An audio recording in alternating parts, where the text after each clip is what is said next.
Welcome back to another JIDcast. I'm your host, Dina Gidio, and you're listening to the Closer to the Author podcast, the show that allows students to invest in young adult books and the authors who wrote them. From the classroom to the studio to cyberspace, thank you for tuning in. Today's guest is award-winning author Francisco Stork. Raised on the Gulf of Mexico, Francisco moved to Texas at the age of 9, where he faced his earliest lessons in courage. After his journey from literature and philosophy major to attorney, Francisco eventually answered the call to write. His young adult novels ask important questions about acceptance and belonging that he has had to answer on his own path. So, we start at the beginning. You grew up in a middle-class home in Tampico, Mexico, and then you moved to El Paso, Texas at the age of 9. And it's almost ironic to me because you moved to America for a better education, a better life. But you actually, the life you had in Mexico is very nice, a very comfortable middle-class home to actually a tough neighborhood, subsidized housing. That's where the struggle really began. Yeah, I think my adoptive father, even though, he saw some advantages to coming to the United States, including the ones that for me to learn a second language and for me to just to see a different place. Yeah, but we were. It was not a situation where we were running away from a terrible place. We were coming to a different place, one that we considered full of opportunity, but also, we were kind of, as you mentioned, I was happy where I was.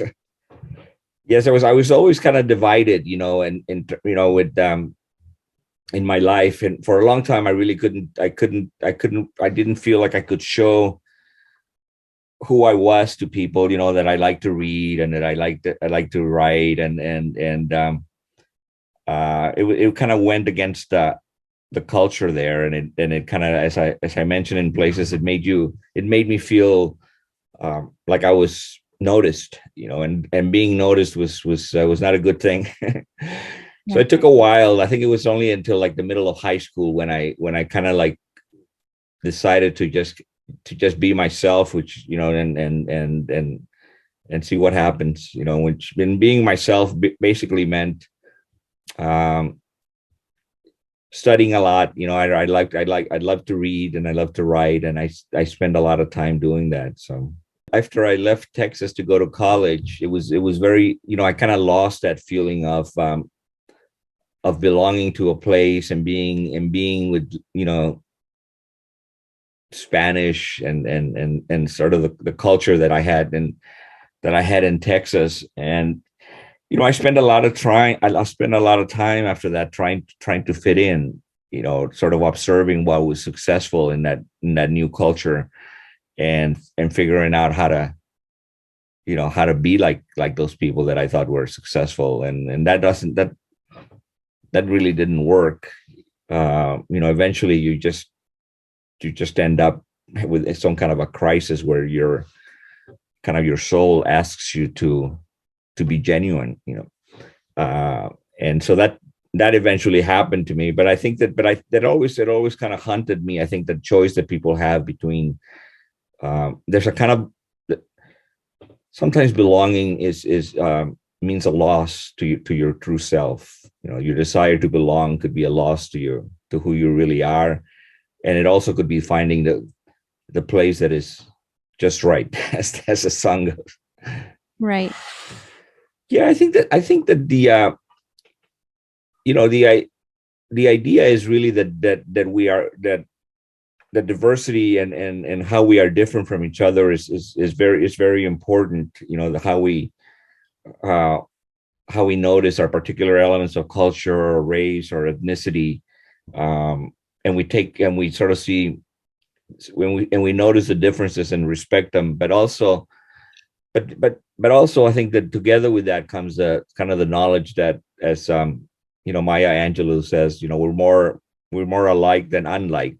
And I think that the end, what I try to do in my books is I always write about Mexican American characters, and they're all my main characters are Mexican American, but they're also just kids. They're just the kids that are growing up, kids that have to face situations with courage, as you mentioned. And so I think the end result is that you're looking at a book, or you're like a binoculars, where on one side you see diversity, and on the other side you see the unity, but the final picture is really one, one picture that encompasses both. And I think a lot of times we get lost in this in making sure that in honoring our diversity, and in championing our diversity, we create a kind of a "you're not like me" kind of feeling, and I'm different, and I want to be different because so that the differences become special. I'm special, and so that creates more division than it ever that. Right, right. So there's this. I think that as authors, our challenge is always going to be to try um, to be broad-minded. We can have particular political views in our lives, but when we write, I think it's important to kind of like write with a certain love for humanity as a whole. The students had the opportunity to develop their questions for you, and the number one question from all the book clubs, no matter what they read, they always want to know where there's grains of truth. Did any of this happen to you? So that was for the students who read On the Hook. Was there anything? I know that you wanted your own children to know about life in El Paso. So was your neighborhood very similar? Did any of these experiences happen to you? Were any of the characters developed from people you knew? Yeah, I think that neighborhood where Hector lives, and that he wants to get out of it, at all costs, was kind of, for me, was a place of fear. And there was always kind of people. I was always afraid. I was one of those things where you're kind of opening the curtain to make sure that it was okay to go out.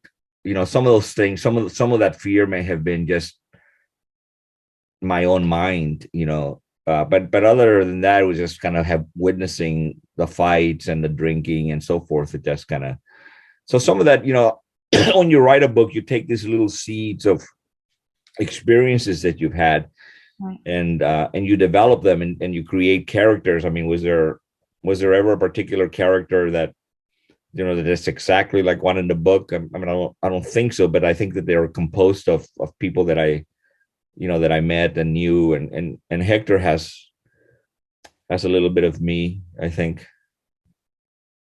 I see that. I can see that. But yeah, so I think all my books have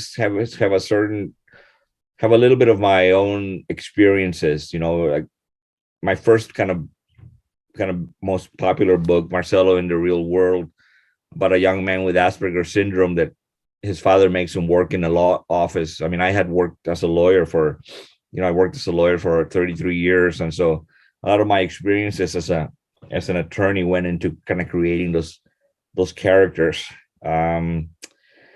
There's a book, Memory of Light, about a young girl who who wakes up in a hospital the day after a suicide attempt, that is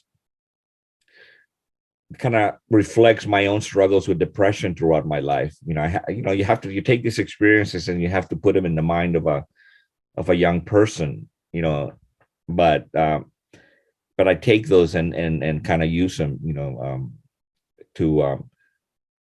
to give me inspiration for what I'm going to write. I know you mentioned that you were an attorney for 33 years, and I think it's funny because you have referred to those years as your lost years, and I have to tell you, your lost years are a lot more impressive than mine. So, being a Harvard graduate, a Columbia University law student, those are pretty impressive lost years. I know it took you a while to come to your calling to write, but nothing to be ashamed of, I assure you.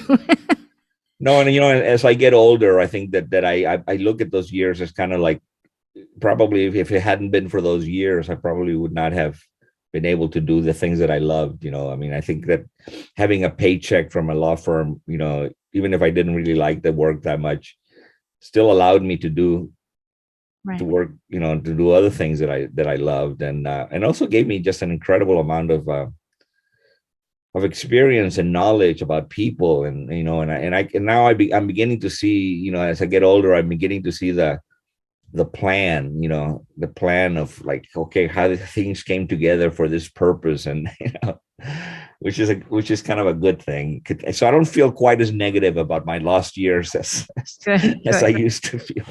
So for Disappeared, you wrote that in third person point of view, and then you switched to first person point of view for Illegal. And I know there were several years in between those books. Was there any thought behind that? Oh, Yeah, I mean, I think that I like the third person because it gives me a lot of freedom, and I can, and as the narrator can see more than the author, than the character, sure. and so the narrator can talk about things that maybe if you were in the first person you couldn't talk about, because you're kind of like constrained by that particular character and what that character sees, what that character thinks. And I write like a third person close, which is still kind of limited to the mind of one character. uh Even if I may have like two characters, like in Disappeared, I have Emiliano, and his sister, that, and each of them has, I write about each of them separately and their point of view. But I think that one of the reasons that Illegal was in the first person was that Sarah, ends up in a detention center, and I wanted to be able to like to get it. Not much happens in a detention center, I mean, you're kind of like locked in. And I wanted to get into her mind a little bit more, and what she was feeling, and what, I mean, here was a young woman who had a really good case for asylum because she had been persecuted in Mexico by governmental authorities, and she thought that she could get an asylum in the United States. And she ends up being, put in detention, and the likelihood of and also kind of still persecuted, by the people who were after her. And so, to get at that fear and what it means to be locked up and to like lose hope, I think I needed the first person to do that. And so I changed it to the first person, to have a more intimate relationship between the reader and Sarah, and also Emiliano, who's traveling to meet his father in Chicago for the first time, father he doesn't really like. And so, Right. it's hard to talk from a third person. It's hard for a third person to talk about emotions. Right. It's better. That makes It's a little sense. easier for the first Right. person. So I want to talk about The Memory of Light. Were you hesitant to touch this topic? Did you feel like suicide felt taboo? Was it difficult for you to write? No, I think I wouldn't say. I was very careful with that book, and I think I wrote about 3 drafts, and it took me about 4 years, because I understood the responsibility that I had, to get it, to have a book that, if read by a young person who is contemplating suicide, I wanted to make sure that the book gave him hope, and pushed him in the right direction. So that's, I knew that it wasn't going to be a book that I could write in a few months, and I knew that I would have to be rewrite it, and I did rewrite it a few times.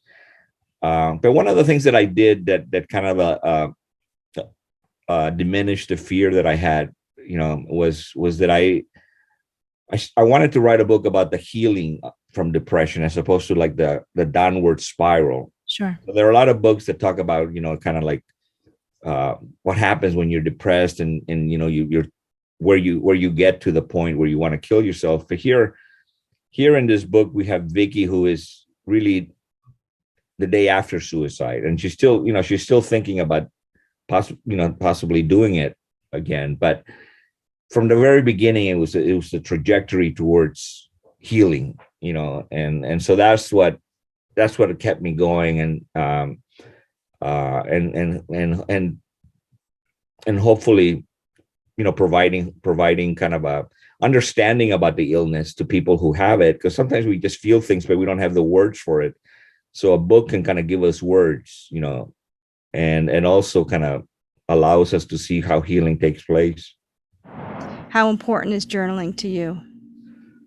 Well, I think journaling is how I learned how to write. I mean, I started writing in a journal in high school when I think it was a sophomore in high school, and I think a girl rejected me or something, and I was really like very very sad and angry and all kinds of things, and but it became a habit, like to write every day, and then the journal became more than just kind of a pouring of your thoughts. It could be where I practice writing. I would sometimes I would copy passages from writers that I really loved, just to understand how they did it. So it became kind of like a tool, not only of where I just wrote what I felt and what I was going through, but also just where I practiced, where I practiced writing, and so the idea with the journaling is that if you do it every day, and then you do it with the knowledge that nobody's ever going to read it, you kind of become the writing becomes more spontaneous. You don't have that censor. After a while you lose that censor in your mind that's judging what you're doing as very good, or after a while you kind of lose that because you know that it's never going to be read by anything, and so you have this freedom. And then so when it came time to write a novel, I had a facility, to be able to like put things into words, put thoughts into words. So I would keep a journal even if I'm never going to write another book. But it's also coincidentally the practice where I can learn when I learn how to write. So I recommend it to anybody that wants to be an author should journal, write a little bit every day. I agree. Hope you will come back next year and be a guest, because you are just so valuable for my classroom and what you're doing. Well, thank you very what you do is just really, I think, just kind of amazing. I don't think if it wasn't for people like you, I don't think a lot of people would read my books, but it's really like the teachers who kind of see that this book would be helpful to a particular student and who say, here, read this. It's really, you're doing something that is incredibly valuable. And so I thank you very much, and I commend you for it, and keep on working. Thank you.